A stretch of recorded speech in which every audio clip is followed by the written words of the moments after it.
everyone, welcome to my channel. It is Jo here, and if you are new to my channel, I talk about lifestyle, fun things, myself, whatever's hot or what's not. Today we have a guest on the channel. Hello. Yes, hi. So I have roped in the boo to do how we met video. It's basically going to be us talking about how we met and our journey as a couple, as a long distance couple. If you're not already, please subscribe to my channel. I am trying to get 200 subscribers on my channel this month of August, and before Christmas I'd like to get to 500, so please hit the subscribe button and follow me on social media. It's at JMOTG. Without further ado, let's Like the video. yes like the video, like it even before you finish watching it, because it's going to be that fun. Anyway, let's get started, shall we? Let's. So I'll allow you to introduce yourself. My name is Etienne, and I guess this young lady next to me has roped me into this video, like she said. Yeah. What more do you want me to say? What do you do? Who are you? How did we meet? Okay, so how did we meet? Now I'll let you tell the story, and then I'll say what actually happened. Okay, fine. Whatever. Boring.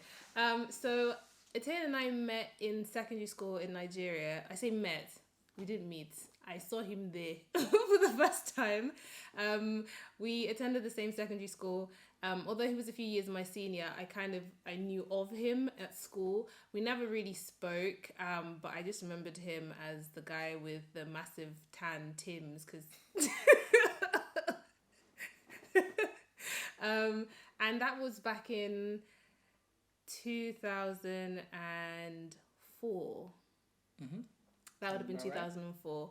And there's not much to tell. Like, I just knew that he was in my school, and that was the end of that. And then fast forward to, I think, the year of the World Cup. Was that 2014? Yeah, 2014. 2014. Was World Cup, Yeah. And so I think on Facebook, I had put something about looking forward to see one match and rushing home. I can't remember who was playing. Not that I'm a massive football fan anyway, but I was just like, oh yeah, so excited to be going home to watch blah, blah, blah, play blah, blah, blah. And I think he commented on my post, and that was like perhaps our first interaction, which it was literally just like, I don't even know what you said. It was just something inconsequential. Rude. And then fast forward to 2016, it was Easter time, and I think either did you post something or did I post something? One of us posted something about Christ is risen. I think it was Etienne. Christ is risen. Jesus is the reason, or something like that. And I think I must have liked it or commented or whatever. And then from there, he slid into my DMs, started talking. To be honest, let me not lie. It was very, very amicable. It wasn't like, hey girl, how you doing? It was just random chit chat. And for me at that time, a family member was going through a lot of health struggles, and it was very, very, very overwhelming. It was a really difficult time. And so I would talk to Etienne, and we'd write like these really long messages, like one per day, just about random stuff about work, life, whatever the case may be. And we used to do that like every day. We were like pen pals. I don't think we had each other's number until like maybe 2 months later or something. And it was just nice. For me, it was a way of escapism. Like, okay, with all what's going on in my life, I can just come here, read something that's completely unrelated, someone talking about work or this, that, or ask things like, what's it like being a doctor? And he would it was escapism in long short of it. And then I think Etienne was trying to go on holiday around that time, so he had to come to London to get his visas for his trip. And that was our first time meeting up, and we met at Busaba. And that day had been a horrible day. I'd had like a really massive meltdown a few hours before, and I didn't know about this, by the way. Yeah, he didn't know, but I just really wanted to go, because I was like, you know what, I've had such a trashy day. Let me just even go and see this guy. He's in London. We've been talking for ages. At this point, there was no feelings. It was just, oh, this guy's in town. let's just go. so so I went, and it was dinner. It was fine. It wasn't anything romantic or whatnot. And I think he had to come to London again a few times after that for some other stuff. And so we would meet up, and slowly, feelings began to grow. And I think for me, I was just kind of like, but what is he about? He wasn't flirty. He wasn't very direct or clear about his intentions. So I was like, I don't know. I don't really know if this is just friend or more than friend or what we really doing. And then I think he invited me up north where he stays, and I was like, for what? At this point, I was like, but why? I'm not getting on in any train, any mode of transport to come up north to where you are. No. So then I kind of like forced him to say what he was about, and then he was like, okay, well, I kind of like you, I kind of want to date you, kind of want to wife you, you know what I mean? And then yeah. Who talks like that?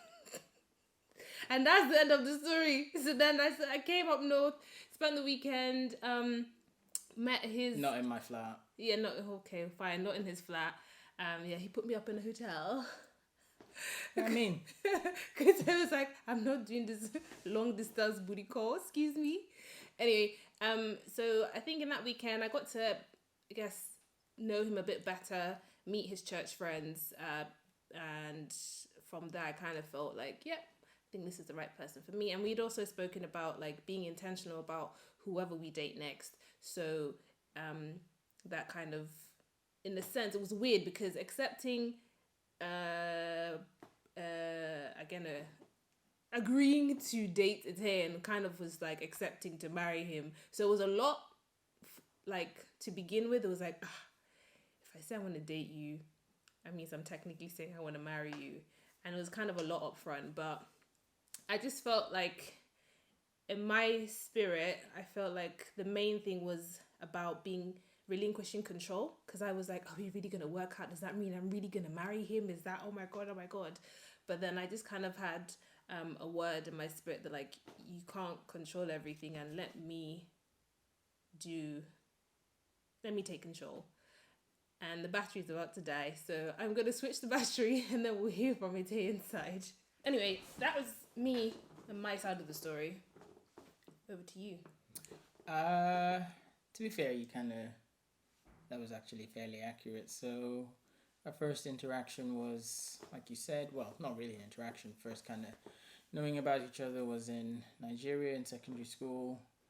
I was, a few years above you, so just kind of knew of each other. And then, World Cup 2014, we kind of chatted a bit. He posted a picture on Easter, which was like, basically just talking about the modern age. I remember the picture. It was like, Christ has risen, and everyone had their phones out trying to take a picture of it. Yeah, okay. And then I was like, oh yeah, I remember you, I know you. So I was like, oh hey, long time no speak, how you doing? And randomly we just kind of started chatting, or messaging each other on Facebook, like you said, every day with these long epistles basically.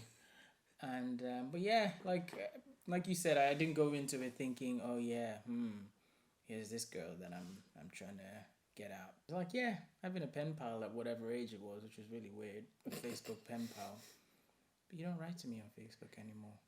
No, now I text you. I know.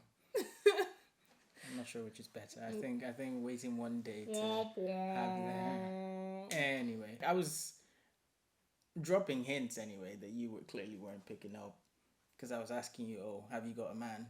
Why would I be asking you that if... And you're like, no, I didn't know anything was happening. I was like, okay. And then you suggested, oh, when next you're in London, we should meet up for drinks. And I was like, all right, cool. She claims she didn't have any idea that there was nothing there. Please. You invited me down for drinks. You did. I invited you to London for drinks. Yes, you did. That's how I remember it. And I've got the red receipts to prove it. Okay, you did? Anyway, I needed to get like my passport renewed or something. So I went down to London, and that's when we met up. We went to Busaba, and she was flirting with me in that, you were like doing all the hair twizzling, and I'm like, kiki kaka. You were. And the reason she then thought nothing was going on was because apparently after the dinner, and I hugged her to say goodbye, I tapped her on the shoulder at the back. It like was this, one of those. like. Say what? And so she was like, took this and was like really offended. Ooh, like, wait. can you imagine? Pause. Who does that to someone that they're interested in? Who It's gives not them a a big hug deal, man. It's at not the a big back, like deal. your dad is patting you on the back? not No, a big deal. stop. Comment below. In fact, comment below if you think that is friend zone. In fact, that's beyond friend zone. Nah. So Like, you it's so weird. So let's be honest, right? That was just a reflex for me. That's generally how I hug people. But the fact that you felt some type of way about that and went to tell, you've told me that you told other people that, can you imagine, he even patted me on the back? What nonsense. So you were coming Yeah, to that you were coming to that dinner in your mind thinking, twizzling your hair. No. And then I patted you in the back and you're like, can you imagine, he even patted me on the back? No. Yes. No. That's what happened. Okay. Anyway. So now, we have been together for 4 years and a bit, and we have been long distance the whole time. Yes. Yes. I think it's important to also just kind of like talk about like what that's like and what that's been for us, and I guess maybe like some of the, I don't know, pros and cons or Bliss.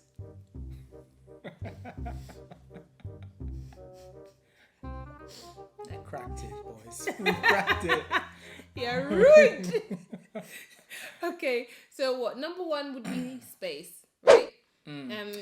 Right. So prior to so prior to 2015, I've always lived with other people, whether that was in secondary school, boarding school, university, like I've always lived with someone else. So when in 2015, when I first lived on my own, I thought, oh my goodness, how am I going to survive without living with someone else? And now, how are you going to survive living with someone again? for real, because even times like, say we visit each other for the weekend and like we're just in the house, even just things like I'm coming home and in my mind I have what I want to do. I get home and I want to do this to relax, and someone else is like, oh, can we do this? And I'm like, but I want to do something else. And just because, what's it been, 5 years of being at home and no one else like having an opinion of what I do at what time. Like I set the rules of what I want to do, when I want to eat, what I want to watch. I gotta be honest, I've enjoyed it, man. But isn't that just a bachelor lifestyle and not necessarily a long distance thing? Yeah, but long distance has afforded me... Well, to be fair, yeah, even if we lived in the same city, we wouldn't live together. But we'd probably spend more time in each other's company during the week and stuff. And so I would be used to someone else wanting to do things differently to me. Yeah. On a more day-to-day basis. Because now, because of the distance and because of work, we see each other, once a month or...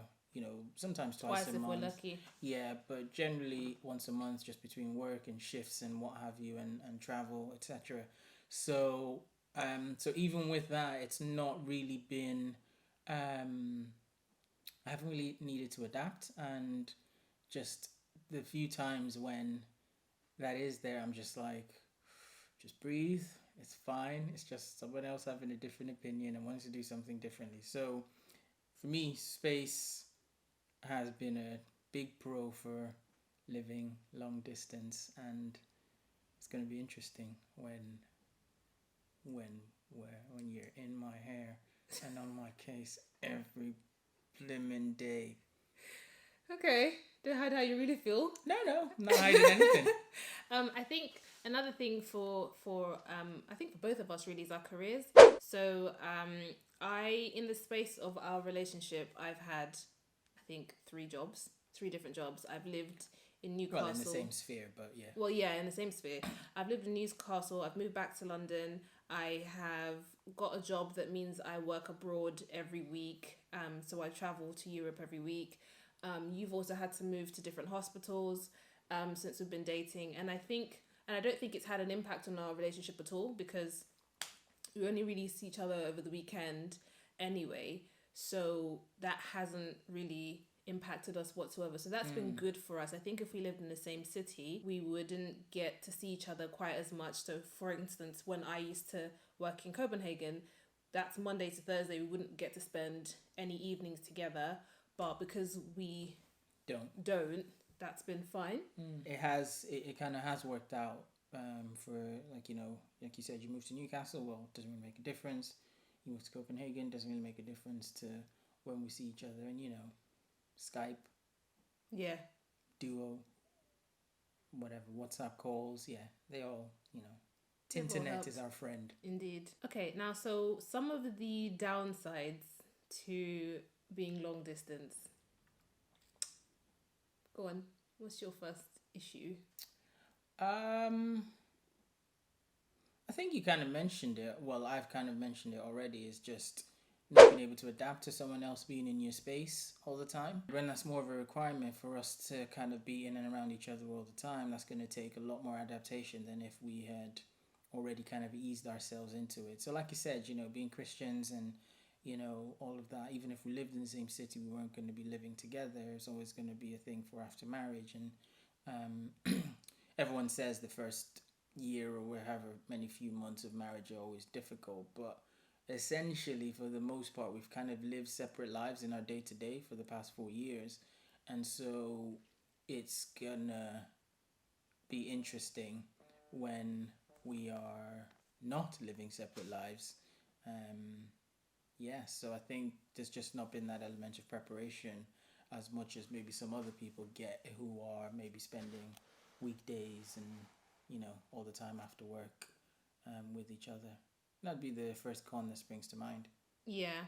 I would say also the fact that we don't see each other very often. So like you say, once a month, if we're lucky, maybe twice. So in a year, maybe we would have spent like 12 weekends together, which is very, very, very limited. I mean, obviously it's not just 12 weekends, because there's obviously other things that will come up, like your work Christmas party. I came up specifically for that. In the earlier days anyway, I used to wonder if we really were seeing our true selves, or just because whenever we would hang out, we would always have activities, which I really liked. We would go hiking, we would go to theme parks, we would always do stuff. So it was like every time we hung out, it was fun times, but I didn't really get to see you like on just a normal random Wednesday when you're tired from work. Sometimes I feel like because we don't live in the same city or anywhere near each other, our interactions are limited, and so we have to put more effort into making sure that we spend quality time when we do. So that's probably one of the downsides. So, but I guess because we've dated for a number of years, we've been through ups and downs. Like we have I think we've been through like a whole bunch of different things you can imagine, like losing loved ones, me being unemployed, me having to move house, having to look for new jobs, like all the different kind of things that life can throw at you, we've kind of already experienced. So despite the fact that we are long distance, I think we've had a good run of the mill of like life experiences so far anyway, that a lot of couples might not even experience, even if they did live in the same town. Yeah. And also another thing, another layer of complexity is what you do for a living. So Etienne is a doctor, and so sometimes he works on sociable hours. So in addition to the fact that we are long distance, is sometimes you're like working a week of nights, or you're working a weekend of nights and stuff like that, and it's like so then I get to speak to you even less. Or maybe when you're on call and you're doing a really long day, and you get back home like 9 o'clock or something, or 9:30, and then you're tired, and it's like, but I haven't been able to speak to you all day, and now I barely get like half an hour to an hour of your time. So that is just another layer of complexity, which I guess we've kind of just had to deal with. But I mean, it wouldn't be much different when we live together though, because if I'm on call and I get home at 9:30, I'm still tired, and I'm still gonna like. I suppose the difference. But then I'm in your face. You can't hang me up. And how is that better? Then I'm there. You must stay awake. I think we should try a long distance marriage so that I can sleep when I'm tired. Just hang up the phone, shut the laptop, silence. She's gone. No. Yes. No. Okay. And for me in particular, see, I'm the one of all the bullet points. For me, another con to being long distance is missing out on events and stuff. So I always have like, my friends are always doing stuff, either like baby showers or getting a new house or having a birthday dinner or having this or having that. And it's always like, oh, so is the train gonna come? Or should I, save like two spaces for you, or people's weddings, things like that. And it's like, oh, can you come? It's like, no, sorry, I've got to work, or different excuses. And it does get annoying because sometimes it's like, oh, Jo and her imaginary boyfriend. I know that nobody really thinks this, but it's nice. That's also the reason she's forced me to do this YouTube, so that people don't think I'm imaginary. That's not true. Yes, it is. But I think sometimes I'm just an actor that she's paid. it's just shh, I'll give you a bonus. Keep quiet. I think sometimes like not having your partner there when other like your friends or other people are doing couple stuff and you're just there like. No, that's not to say that if I was single I would feel like any kind of way, but it's just kind of like to be able to do stuff as a couple, and me missing out on that sometimes it does kind of work on my nerves. What else do you have to say for, like, I guess maybe any advice or tips for people who are about to embark on a long distance relationship or in a long distance relationship? You know my feelings. Do it. If you like your space, do it. It's fine. It's not the end of the world. This video call. Be faithful. Number one, we haven't had this problem. We haven't had this problem. I'm just saying. Where's that coming from? I'm just saying, if you know that you cannot hold your body, you cannot be faithful, you cannot just go to work and go back. You must talk to Jenny, talk to Jessica, talk to Annabelle. Long distance is not for you. Hold up. Why is it not talk to James, talk to Jerome, talk to Jared? Why is it only the guy? Because what? Guys are more likely to shit. No, like it's never been a case of, oh, I might, maybe there's that temptation and I just might. Like, I think if you're someone who struggles with to be faithful to the person down the street, then like long distance is not really going to help you. Where is this coming from? I'm just letting the people know. That's all. Okay, so like we don't have that problem. But you just said, what is a piece of advice from our relationship? And the first thing you jumped out with is be faithful. So I'm like, no, that's not insert that meme here of Zach Galifianakis with all the, Pythagoras and all the letters like. No, not from us. No, I don't understand the correlation, bro. We are faithful. Wait, your fingers are wrong. You have to pay me extra for this. Yeah, no, not from us, but I'm just saying generally, I think, because of the distance and not being able to see each other, interact with each other, blah, blah, blah, blah, blah, some people can get lonely and spiral out of control. But... Okay, so what have you learned from our relationship? What have I learned from our relationship? That you want to advise people who are going to embark on long distance? Talk. See how you quickly jumped in with don't cheat. No, okay. Should I be worried? From our relationship is to have very, very make use of all kinds of like mediums of communication. I said that already. Yeah, but that's my lesson now. Can't have the same lesson. Yes. Choose yours. So we will like talk on all kinds of different forms of social media. Back in the day with Snapchat, when Snapchat was still popping. So like we're always like involved in some degree, like in each other's days, and it's nice to take the person along. Choose your own lesson. That was my lesson.